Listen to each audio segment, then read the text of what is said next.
Okay, so we're going to continue into section 4.2, talking more about our scatter plots.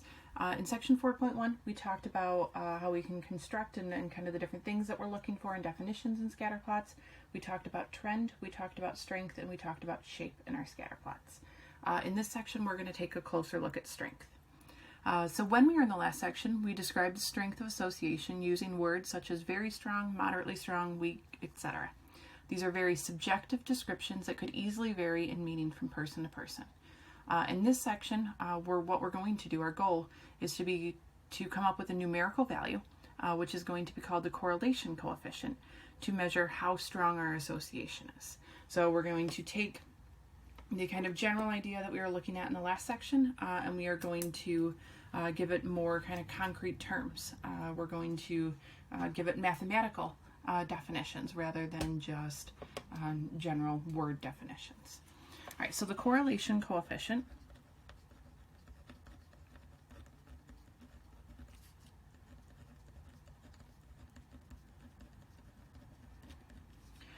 is going to be represented by the letter R.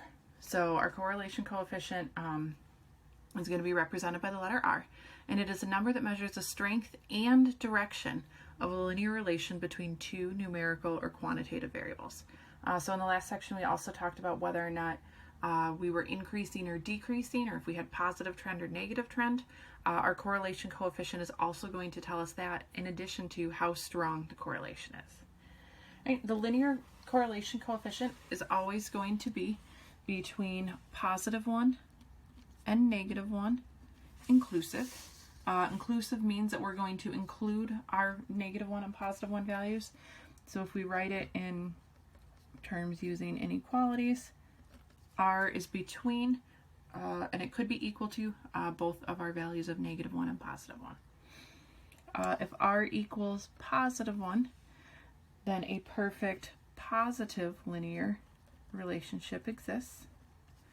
If R is -1, then a perfect negative linear relationship exists.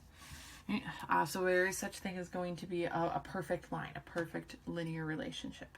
The closer we are to these values of positive and -1, the stronger the evidence is. Again, and our sign tells us what direction we're going, right? So do we have a positive trend? Do we have a negative trend? If R is close to 0, then little or no evidence exists of a linear relation between the two variables. Having R close to 0 does not necessarily mean there is no relation. There is just no linear relation. So there could be some sort of nonlinear relation that exists, but our R could possibly be close to 0 if that's the case. Right, the correlation coefficient does not tell you whether or not an association is linear. However, if we already know that the association is linear, then the correlation coefficient tells you how strong it is. So we can't use the correlation coefficient to determine the shape, right? The third thing that we talked about in the last section. But if we know the shape, then we can use our correlation coefficient. So our correlation coefficient is only meaningful if the trend is linear. And then something else that we've kind of mentioned back in chapter 1, it does not matter how strong the correlation is. Correlation is not the same as causation. So in section 1.5, when we were talking about controlled experiments versus observational studies, we talked about using the word causes. This is going to be something that we're going to be discussing, as I mentioned then, a little bit more throughout the semester. So correlation does not mean causation.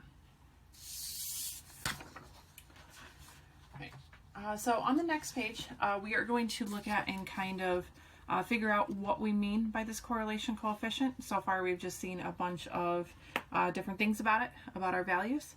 So if we look at this, let's get these whole first 6 pictures in here. So notice the strength of linear association between the variables and how it relates to the correlation coefficients. So these scatter plots in below show in order gradually decreasing positive correlations. So this first one is A. So as we're looking at these, we've got A, B, C, D, E, and F. The little letters are kind of difficult to see, but that's kind of, we're looking at it like we were reading a book. So A, we have a correlation coefficient of an R of 1.00. This is a perfect positive correlation. Those points that we see there create a perfect line. Right? Nothing, if we were to connect those dots, nothing would, none of our values would be excluded. Our line would connect every single one of those. This one next to it, notice that there's a little bit more scatter, but this is still a strong correlation. Right? We're at 0.98, very close to 1. R equals 0.72. So this one is still a pretty strong correlation. And then basically once we get around 0.5 and under, then we're going to say it starts to get weaker. So this would have a weaker, and we can see our dots are more spread out. They're not as much of a line. Here, there might be a little bit because our R is 0.19. So we're going to say there is little to none as far as the strength goes. And if we have an R that is exactly 0, then there is no linear, there's no strength to our linear association. Right, now the 6 images at the bottom of the page, we're going to go the other way. So we're starting at 0 and we're going to work our way to a perfect line. So this one is none. Right. This one we'll say is still little to none. Right. Negative 0.56 is pretty weak. Right. Again, we want to be kind of 0.7 or above in order to say that it has a strong correlation.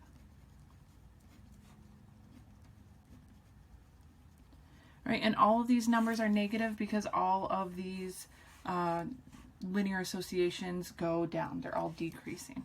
Again, a value of -1, just like a value of +1, would be perfect. All of our data values create an exact straight line.